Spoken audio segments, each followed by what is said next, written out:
Məsələ burasındadır ki, bu Avropa İttifaqının əsas fəlsəfəsi təhlükəsizliyi və inkişafı birgə təmin etməkdir. Çox sadə bir yol var. Ona iki baxış vardır. Biri funksional baxışdır, bir də federativ baxışdır. Yəni birisi düşünür ki, bunları federativ şəkildə eləmək mümkündür, o bütünləşməni. Biz də funksional baxır məsələlərə. Əslində şərq tərəfdaşlığı proqramı olsun, başqa proqramlar olsun, daha çox federativ yanaşmalara uyğun gəlir və istəyirlər ki, harda olmasına asılmayaraq bütün cəmiyyəti, bütün bəşəriyyəti ümumiyyətlə təhlükəsizlik təmin olunsun. Amma Avropa evi ortada olmaq şərtilə, mərkəzdə olmaq şərtilə. Ən uğurlu gedişlərdən birisi budur ki, bu sistemin özü yarım dövlət kimi bir şeydir. Yəni, məsələ burasındadır ki, burada çox şaxəli sektoral bir siyasət var. Yəni, həm siyasət, həm iqtisadiyyat, həm mədəniyyət, həm başqa sahələri əhatə edən geniş bir sahə vardı. Həm də ki, bu sistemin özü həm dövlətlər üstü bir qurumdur, həm də dövlətlər arası bir qurumdur. Bu da imkan verir ki, müəyyən məsələlərə müdaxilələr geniş olsun.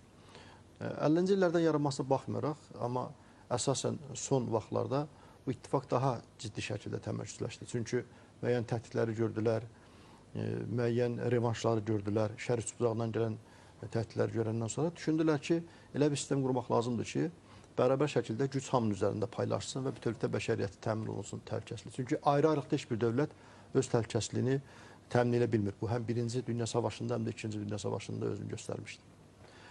Ona görə Azərbaycan da daxil olmaqla postsovet məkanı ölkələrinin də bu yeni sistemə daxil olması, bura cəlb olunması gözlənilən bir hal idi.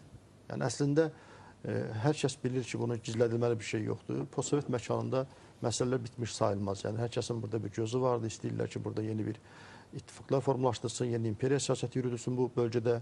Bu bölgədə Hertland adlanan bölgədir, dünyanın qəlbidir. Bura kim ağalıq eləyərsə, o da üstünlüyü əldə saxlayar və ona görə bölgəmiz çox həssas olduğu üçün bu siyasət də burada yürüdülür. Mən Avrones Parlament Assambleyasının üzvüyəm, Azərbaycan nümayəndə heyətinin üzvüyəm və orada baş verənlərdən də o görünür ki, əslində elan olunmasa da daha çox bu sistem təhdidə qarşıdır. Yəni, inkişafdan daha çox təhlükəsizlik təmin etməyə qarşıdır. Çünki iqtisadi münasibətləri iki tərəfli qaydada da qurmaq mümkündür. Mədəni münasibətləri iki tərəfli qaydada qurmaq mümkündür. Başqa məsələlərdir. Amma əsasən təhlükəsizlik məsələsində bircə davranış çox mühüm məsələdir. Amma bəzən biraz yanlış yanaşmalar olur. Məsələn, bir sistemin içərisində şərq tərəfdaşlıqları, tutaq ki, Azərbaycan və Ermənistanın eyni məsələdə əməkdaşlıq eləmək, cəlb eləmək istəyirlər. Və burada qeyri-şərtsiz olaraq hər iki tərəfi də bərabər tərəf kimi baxırlar və tələb edirlər ki, bu proqram yerinə yetirilsin. Mən burada bərabər hüquqlu üzvə necə yanaşmalıdırlar ki? Məsələ burasındadır ki, mən burada Avropa İttifaqının prezidenti, keçmiş prezidenti Buzek burada olanda mən ona bir irad tutdum. Parlamentdə partiya sədrlərindən görüşündə. Bildirdim ki, o polyakdır. Bildirdim ki, Polşanın, Almaniyanın bir Oderneys problemi vardı, sərhəd problemi vardı və bu problem Polşanın xeyrinə həll olunmayana qədər Avropa evinin qurulmasına Polşa ciddi şəkildə etiraz edirdi. Çünki deyirdi ki, mənim bu təhlükəsizlik təmin olunmayıb, ərazilərim işğal altındadır və necə bu əməkdaşlıq edə bilər? Bu gün də əgər Azərbaycan əraziləri işğal altındadırsa və şərq tərəfdaşlığında iştirak edən bir bölgədə hamının gözü qarşısında onun əraziləri işğal altında saxlayırsa, Polşa bizdən artıq deyil ki, biz demirik ki, Polşa bizdən əskikdir, amma artıq da deyil. Yəni, bizim də istəklərimiz yerinə yetirilməlidir. Bizim ərazilərimiz işğaldan azad olunmalıdır ki, biz ümumi inkişafda Ermənistanın da inkişafı üçün donor rolunu oynayaq. Çünki Ermənistan özü donor rolu oynaya biləcək bir dövlət deyil. O, ömrü boyu qoltuqaltı dövlət olubdur, dotasiyalarla yaşayan bir dövlət olubdur. Əgər bu gün bizim resurslarımız ortaq bir büdcəyə qoyulacaqdırsa, ortaq inkişaf proqramında biz yer alacaqsa və bizim ərazimizi işğal edən də bundan yararlanacaqsa, bu məntiqsiz bir məsələdir. Yəni, ona görə bu, mən bayaq təsadüfən demədim, çox vektorlu bu sektorlar siyasət olduğu üçün burada ola bilər ki, o vektorlardan bir neçəsində Ermənistan iştirakına blokada qoyulsun, embargo qoyulsun. Onun orada iştirakına şərt qoyulsun ki, əgər bu məsələləri yerinə yetirməsən, sən filan layihələrdə iştirak eləməyəcəksən. Onda hər kəs başqalarını təhdiddən əl çəkər. Yoxsa pis bir ənənə ortaya çıxacaqdır. Necə ki, çıxdı. Qarabağ məsələsində dünya susdu, Avropa susdu. Günün birində Ukrayna məsələsi çıxdı qabağa və bütün Avropanı da, dünyada təhdid eləməyə başladılar. Göründü ki, bu belə pis ənənənin sonu artıq bumerang olaraq gəlib özlərinə toxundu. İndi ayılıbdılar, indi etiraz edirlər, indi Ukrayna dəstək verməyə çalışırlar, amma təəssüflə biz bu gün də onu görmürük. Yəni Ukrayna da şərq tərəfdaşlığında iştirak edən dövlətdir, Ermənistan da, biz də, başqaları da. Amma digər ki, yanaşmalarda bizə bəzi məsələlərdə münasibət fərqlidir. Çünki Azərbaycan təhsil Bu alan cür dövlət qadağanın deyil. qoyulması ümumiyyətlə sizcə mümkündür? Yəni Əlbəttə mümkündür. Tutaq ki, özdə Avropa Birliyinin imkanları var buna. Məsələn, Gürcüstan-Rusiya müharibəsi zamanı Avropa Birliyinin, Avropa İttifaqının məsələlərə yanaşması tamam fərqli başqa oldu. təşkilatlarda bu cür nümunələr varmı? Əlbəttə vardı. Yəni söhbət ondan gedir ki, mən konkret olaraq Gürcüstan-Rusiya müharibəsində Gürcüstana verilən dəstəyi deyirəm ki, çox ciddi şəkildə ortaya model qoyuldu, şərtlər qoyuldu, tətbiqlər oldu. Və yaxud da bu gün Ukrayna ilə bağlı olaraqdan şərtlər qoyulubdur və o şərtlərdə tətbiq olunur, nəticələr də vardı. Amma Azərbaycanla münasibətdə bu olmadı. Bu yəni bu çox yanlış yanaşmadır.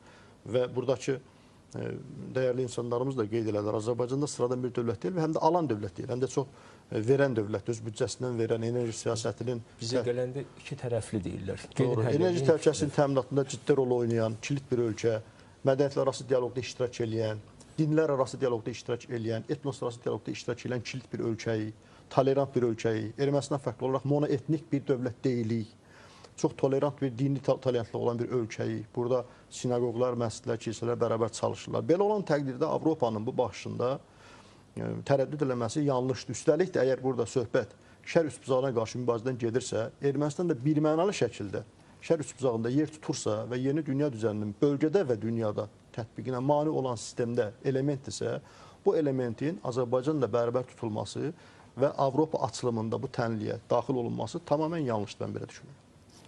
Bu toplantıya yönəldək. Sentyabrın əvvəllərində Bakıda keçiriləcək toplantıdan nələr gözləyirsiniz və Ermənistanın iştirakını gözləyirsinizmi? Mən bayaq fikrimi bildirəndə Ermənistanın burada iştirakı ilə bağlı irədlərimi bildirirdim.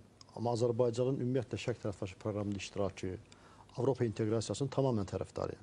Azərbaycan revanşistlərin yanında olmalı deyil, keçmişə qayıtmalı deyil. Azərbaycan bu məsələlərdə çox sabit şəkildə inkişafdadır və Azərbaycanın da inkişafı məncə Qərb dövlətlərinə, müasir dövlətlərə, müasir dünya inteqrasiyadadır. Bunun alternativ yoxdur. Mən bunu belə düşünürəm. Və hesab eləmirəm ki, Ermənistana münasibət varsa deyə biz oradan küsüb çəkilməliyik. Sadəcə biz özümüzü ortaya qoymalıyıq ki, bizim bu imkanlarımız vardır. Biz partnyor kimi üzərimizdə düşən öhdəlikləri yerinə yetiririk. Bu siyasətə badalaq olan Ermənistanı cəzalandırın. Biz bunu qoymalıyıq ortaya. Yəni küsüb yerə çəkilmək, o formatlardan kənarda qalmaq tamam uğursuz bir vəziyyətə düşər. Belarus müəyyən məqamlarda bu davranış eləyəndən sonra ona müəyyən sanksiyalar tətbiq olundu, kənara qoyuldu bu əməkdaşlıqda, əmək siyasətində. İndi o da zərbələr aldı müəyyən dövrdə. Mən hesab edirəm ki, perspektivdə Ukrayna qalib gələcəkdir. Hər halda mənim fikrimdir. Yəni artıq hadisələr ora gedir. Azərbaycan nə olursa olsun müstəqilliyini qorumaq məcburiyyətindədir. Birisi zorludur, güclüdür deyən adam evindən buraxmaz ki, sən şərəfi və əlaqəti qorumalısan, onun qarşısında dayanmalısan. Biz heç kimə savaş açmırıq, heç kimin ərazisini iddia eləmirik. Rusiyanın da düşmənçilik siyasəti yürütmürük. Bərabər qarşılıqlı hörmətə söykənən siyasət yürütmək istəyirik. Amma istəyirik ki, bizim də işimizə qarışmasınlar, düşmənlərimizin yanında olmasınlar. Biz ərazilərimizi təmizləyəndə bizə qarşı olmasınlar. Çox sadə istəklərimiz vardır. Biz demirik ki, biz kiminsə ərazi işğal edək. Məsəl üçün, Ermənistan Rusiya yükdür. Azərbaycan Rusiyanın cənubunda bir çox layihələr həyata keçirir. Bir çox şəhərlərdə bağçalar tikib, məktəblər tikibdir, geniş münasibətlər sistemi qurubdur. 1 milyon üzərindən olan insanlarımız Rusiyada vergi verirlər, çalışırlar, alimlərimiz və s. Ermənistan mütəmadi olaraq Rusiyanın ayağına bir yük olubdur. Mən hesab edirəm ki, Rusiya əgər siyasətində redaktörlər eləyərsə, bizim Rusiyanın düşmənçimiz yoxdur, bizim münasibətlərimiz olma qura bilərik. İki tərəfli münasibətləri qurmaq şərti ilə bütün qonşularla biz Avropa inteqrasiyasını davam etdirməliyik. Bizim ana prinsipimiz bu artıq dövlət siyasətidir ki, sıfır problemli qonşuluq siyasətidir. Bizim heç kimlə problemimiz yoxdur. Biz bütün hallarda bir qırmızı xətdən bir şey gözləməliyik. Azərbaycan müstəqil siyasətini qorumalıdır, Azərbaycan müstəqilliyini qorumalıdır, hamıyla bərabər əməkdaşlıq yollarını axtarmalıdır və heç bir tərəfdə süni şəkildə kimlənsə düşmənçi axtarmamalıdır. Mən bunu belə düşünürəm. Yeri gəlmişkən Vəsilə xanım, elə